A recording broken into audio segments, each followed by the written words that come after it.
Namaste, Namaste everyone. Welcome to the class. Today we will discuss about rotational motion of rigid body.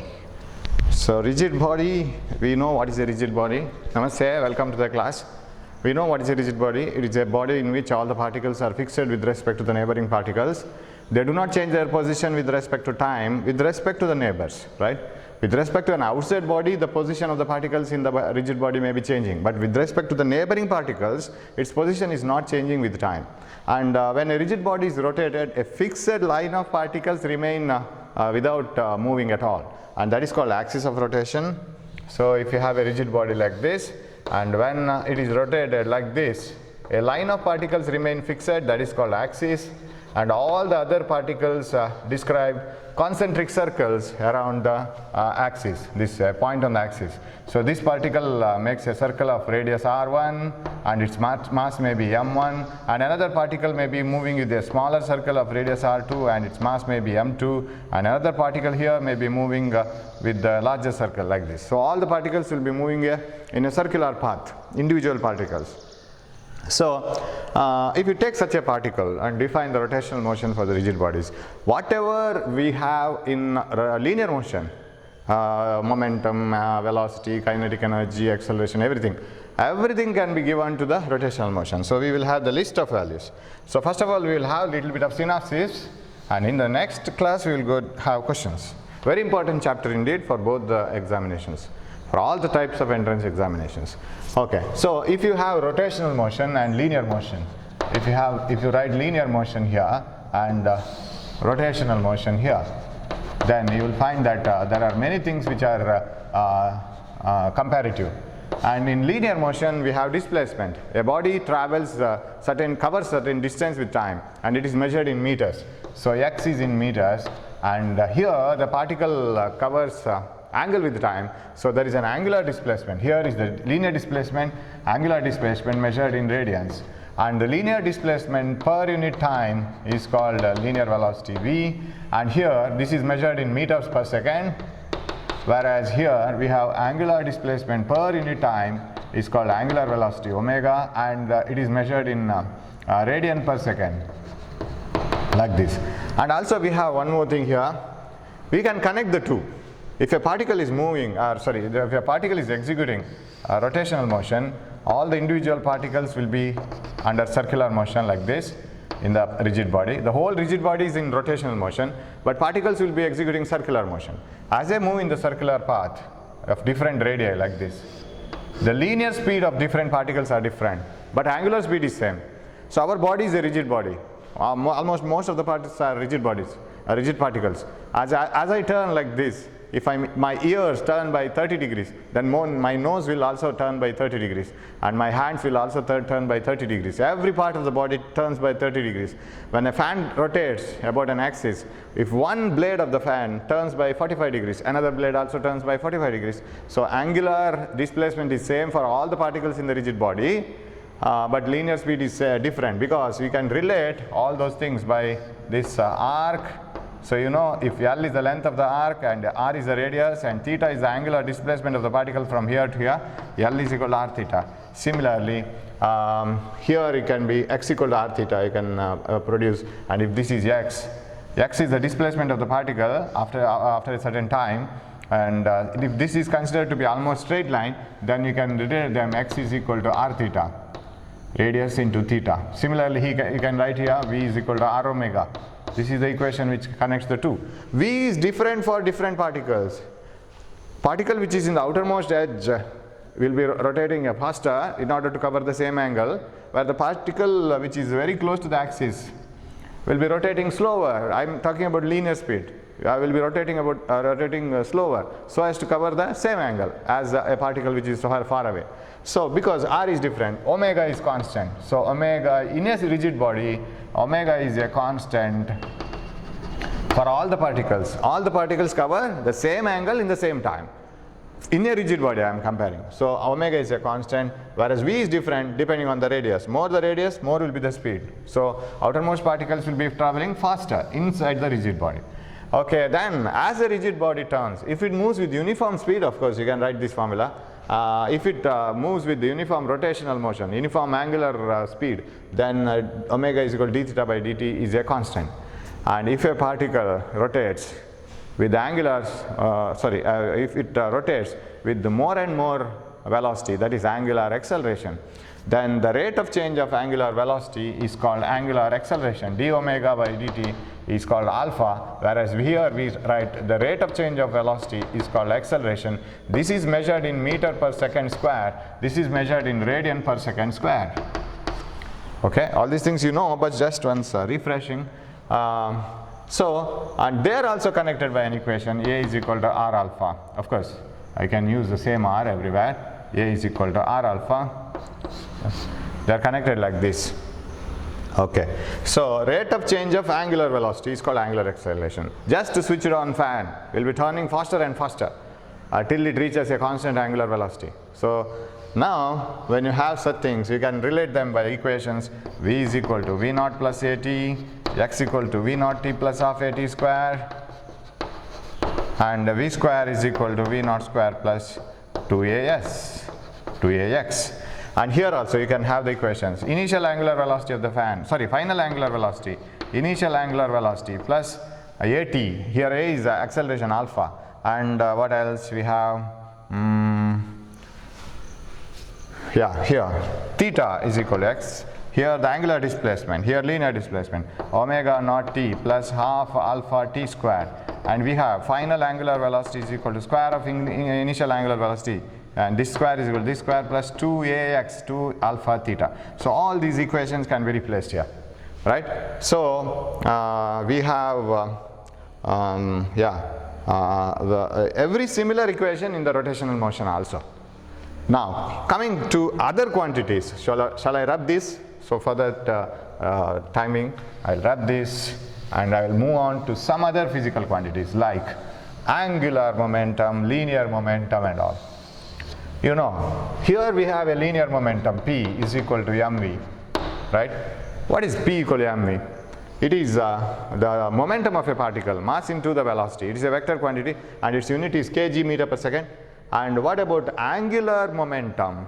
Any particle moving in the circular path will have an angular momentum. It is represented by L is equal to moment of momentum. What is moment of momentum? The perpendicular distance of the particle from the axis of rotation into its momentum mv.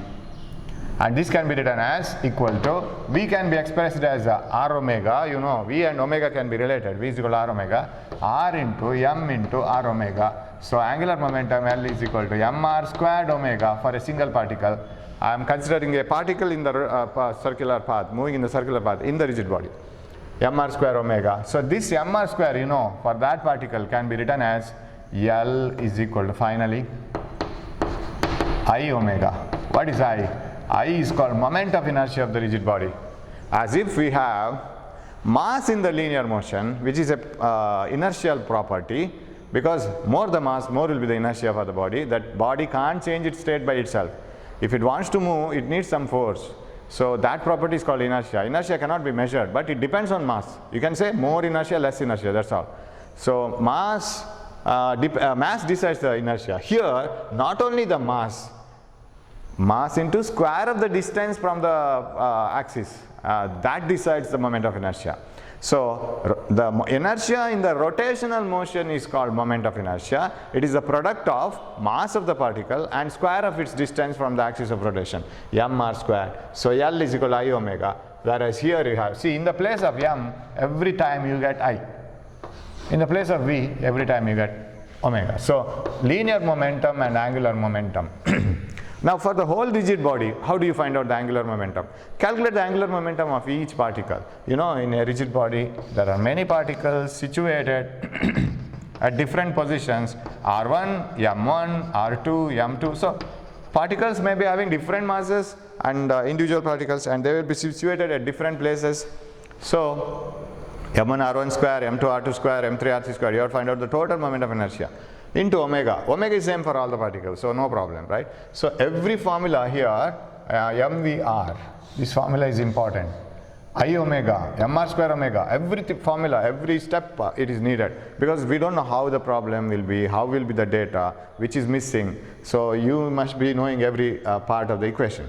Okay, so in a rotational motion, the total angular momentum of the whole rigid body is the sum of the angular momentum of the individual particles. Okay, so here we have a conservation of linear momentum. When a bullet is fired from a gun, you know, bullet moves forward, gun moves back, but both will have equal momentum. Momentum is equal for both. Gun being heavier, we make gun heavier and heavier. Why? Because we want to have the gun which is coming back with lesser speed. It shouldn't come back as much with the speed as much as the bullet. So that's why gun is made heavier. More the mass, it will have less momentum. Less velocity.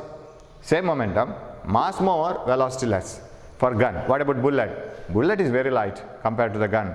It moves faster because our target, our aim is to have faster bullet, right? So bullet is made lighter and lighter, gun is made heavier and heavier, so that momentum is same, so the speed is controlled, and you can have bullet with less mass and high speed, and gun with more mass and less speed, because gun is in our hands, it will recoil, so we must be able to hold it, so it should be having lesser speed. Okay, so that is the conservation of linear momentum. Total momentum of all the bodies colliding in a system must be same. The net momentum must be same. If one momentum of one particle has decreased, means the momentum of another particle must have increased, so that the total momentum must be same. Somewhere whatever the loss of momentum is found should be found in the form of gain in some other place.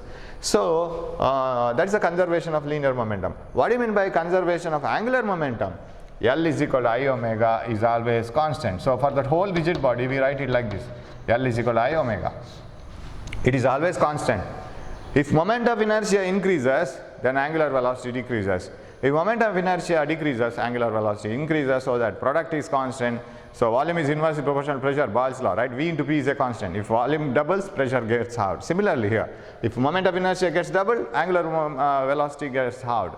So you know the examples for that, acrobats and the ballet dancers, many examples, swivel chair. So if a ballet dancer is stretching hands and legs like this and spinning about this axis, then omega will be less, right? If he or she suddenly puts her hand or legs and like this close to the body and spins like this, then the moment of inertia decreases, because I is mr squared. Mr squared of many particles have decreased, so total angular moment of inertia has decreased. The decrease in moment of inertia is controlled by increase in angular velocity by the same amount. If this is half, this gets doubled.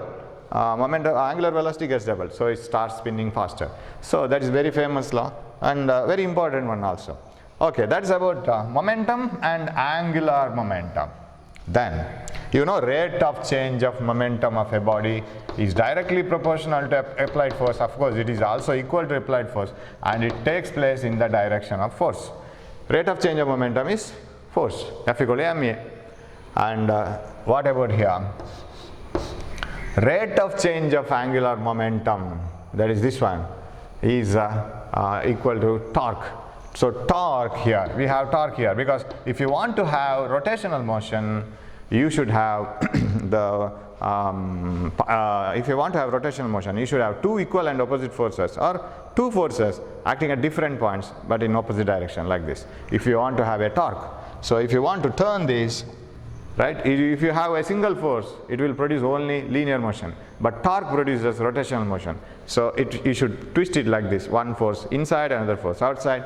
So that is torque. Torque is the force which produces rotational motion, and it should be accompanied by a moment. What do you mean by moment? The two forces must be acting in different points. The line of action should be different. Suppose you have a scale and you have to pull the scale by one force here and another force here. If you put both the forces here, what is the result? Zero. If they are equal, net force is zero. So in a couple or wherever the forces are equal, net force is zero, but they produce rotational motion because they are acting at different points. So they shouldn't act at the same point. At the same point, if the two forces are acting, then there is no moment for them. What do you mean by no moment? No perpendicular distance between them. You find out the line of action of this force, find out the line of action of this force. They are on the same straight line, they are not displaced. So there is no moment for this one. So this doesn't produce any torque or couple. What about here? This produces a torque or a couple because there is a moment. you find out the line of action of this, line of action of this. Even here you see, if there is something here like this force, then find the line of action of this. This is not the moment now, moment is this one. Moment means perpendicular distance. So perpendicular distance between the line of action of forces, that is moment. So that produces torque. So torque is a rate of change of angular momentum dl by dt, or torque is also defined as the moment of force. Moment of force is called torque, and if you want to write it, torque is equal to R cross F. Moment of force is called torque, R cross F. Okay. Or okay, you can use this formula also. I don't write everything here. If you want to have you can write it like this. Tau is equal to Rf sin theta. Suppose theta is 90, I can write Rf, and if you substitute for f, then it is equal to R ma. Of course, sin 90 I will take. Then what you will get, tau is equal to m r m. I will take theta as 90. In the case where the forces, the moment r and f are perpendicular to each other, in such a case, r into m is expressed as if is expressed as ma, r m a r alpha. A is r alpha. We are not written it anywhere. So that was in the previous writing part. Okay, what is this? Mr squared alpha. What is tau then? I alpha. Correct? So tau is I alpha. You see, F equal to ma, F tau, m in moment of inertia, A alpha. Tau is equal to I alpha. This is also possible. So torque is the one which produces rotational effect, and it is the cross product of R and F, Rf sin theta, and it is also equal to I alpha. So it produces rotational motion. Every formula is important. This one, mr squared alpha, everything. So that is about torque. Okay. I don't say much about this because you know the things, just brushing up formulas. Okay, then what else? Next comes the kinetic energy. Of course, you can write the kinetic energy also. Kinetic energy of rotational motion is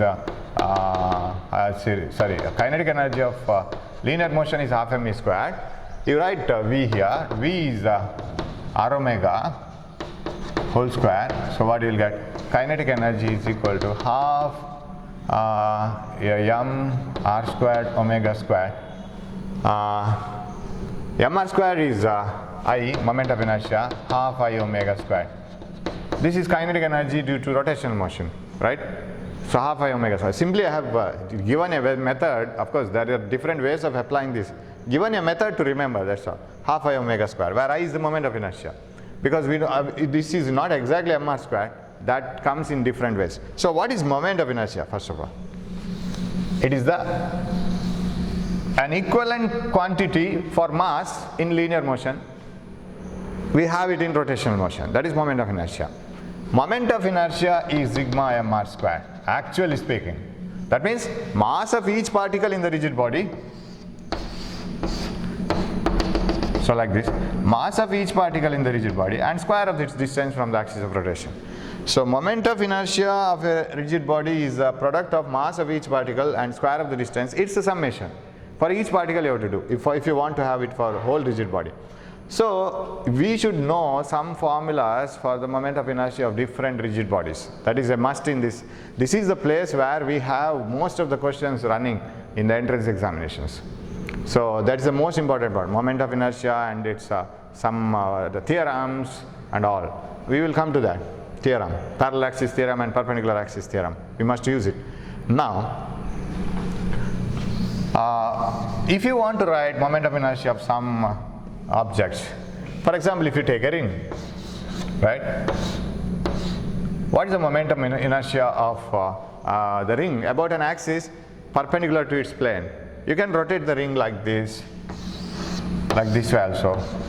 Now this is the axis passing through its center and perpendicular to its plane. Plane of the ring is like this and the axis is passing like this.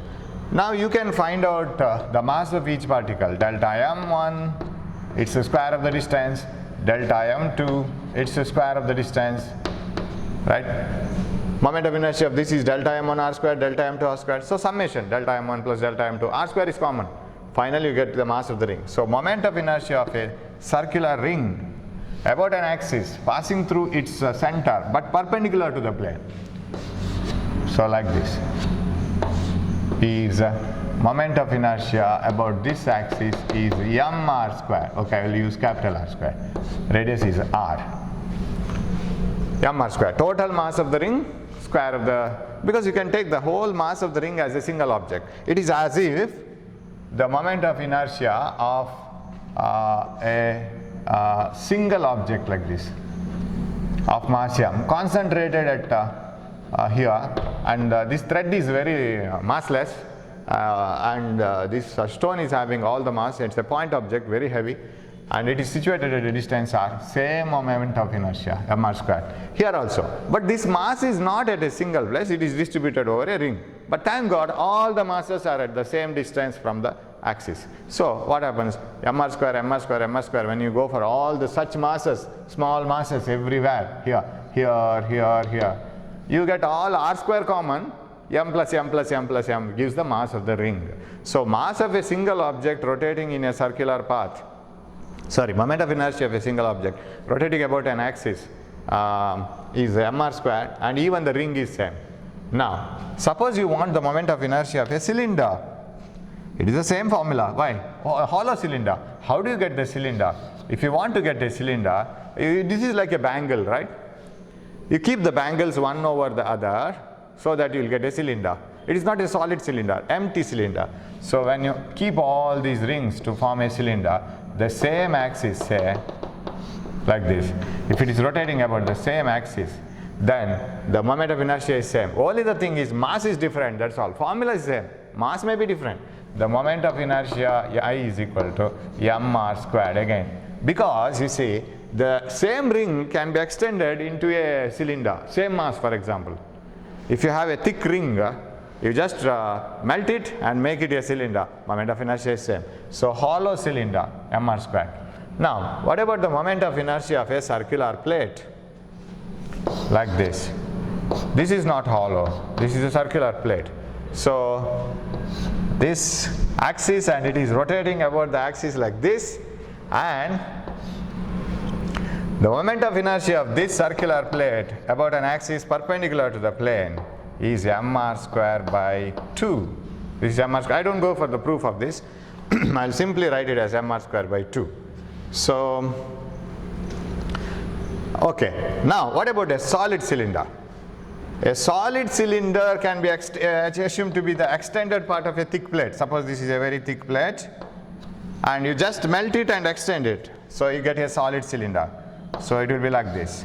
So it is a solid cylinder with everything material filled inside, and it will also have the same moment of inertia, m r squared by 2.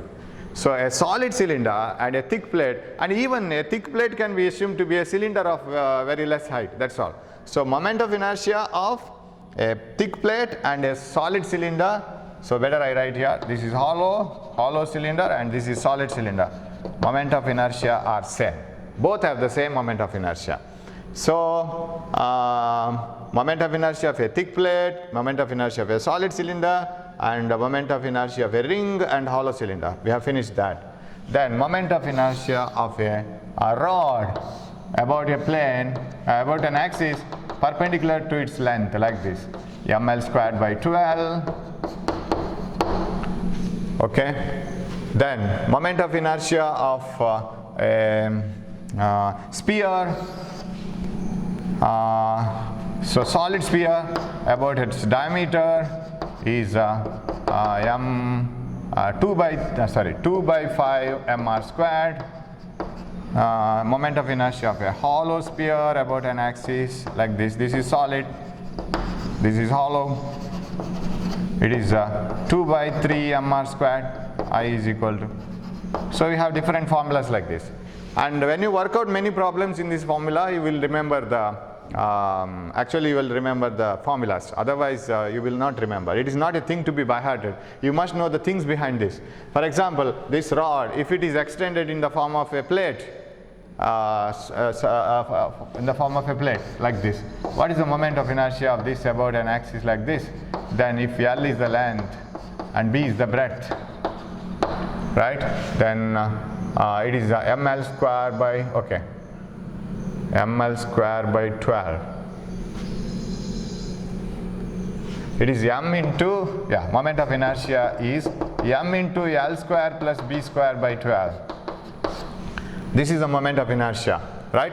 Moment of inertia of a rectangular plate about an axis perpendicular to its plane passing through the center. It is m into L square plus B square by 12. So in this way you can remember everything. Now suppose this ring is made to rotate like this. Suppose this plate is made to rotate like this. What is the moment of inertia of different bodies here? So again you have the theorem of parallel axis and theorem of perpendicular axis. You can apply it. So what does theorem of parallel axis and perpendicular axis say? First we will say theorem of perpendicular axis. Suppose you have a plane lamina like this, and if you rotate it, or if you take a circular plate, that is better choice. If you take a circular plate, moment of inertia, you know about, this is a solid plate here, it is not a ring.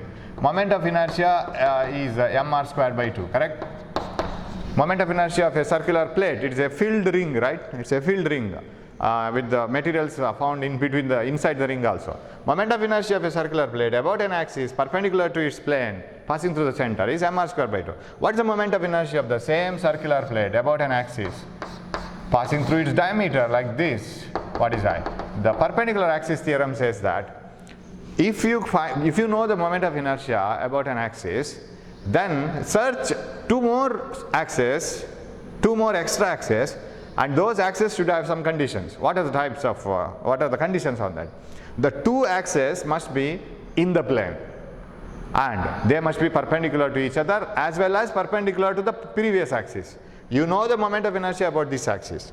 You search two axes which are along the plane and perpendicular to this, perpendicular to each other as well as perpendicular to this.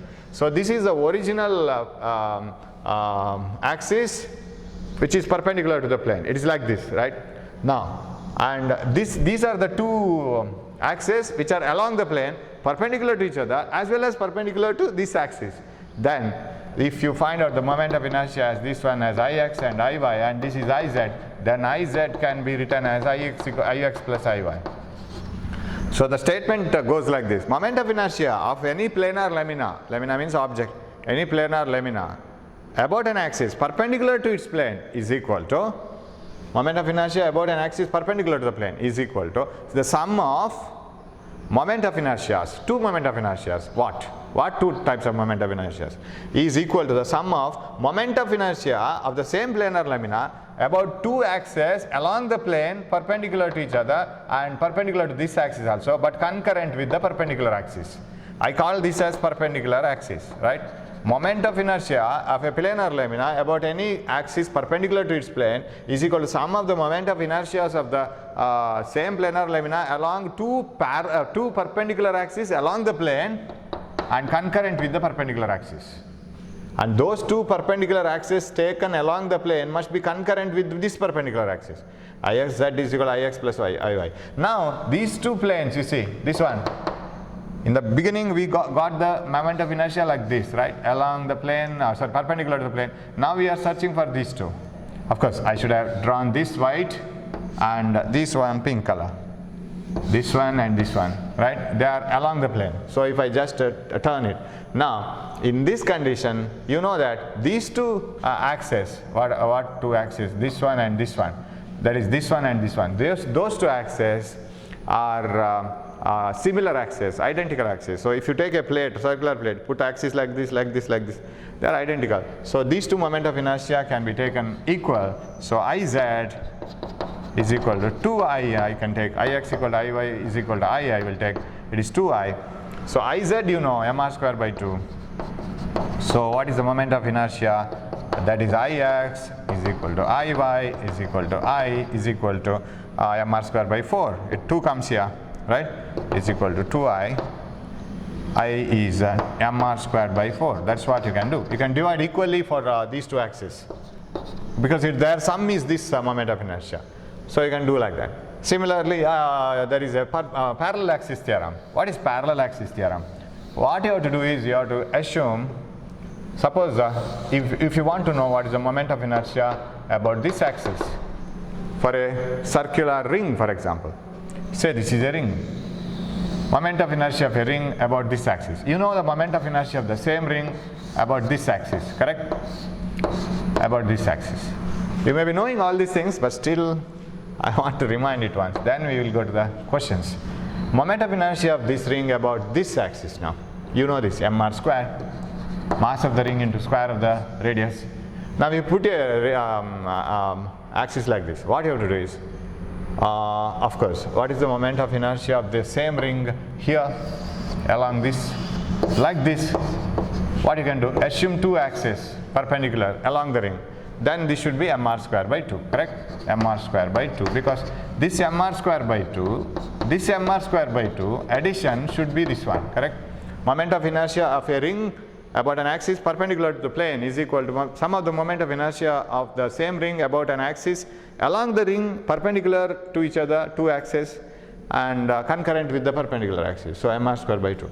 Now you know the moment of inertia about this axis then, that is mr squared by 2. Okay, then find the radius of gyration. What do you mean by radius of gyration? It is a perpendicular distance from the axis to the center of mass of the object.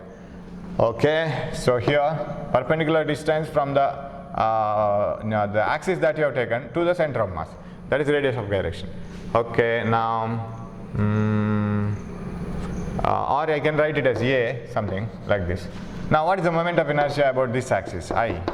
Moment of inertia about an axis is equal to moment of inertia of the same object about an axis passing through the center of mass plus ma square. What is ma square? A is the perpendicular distance between the two axes.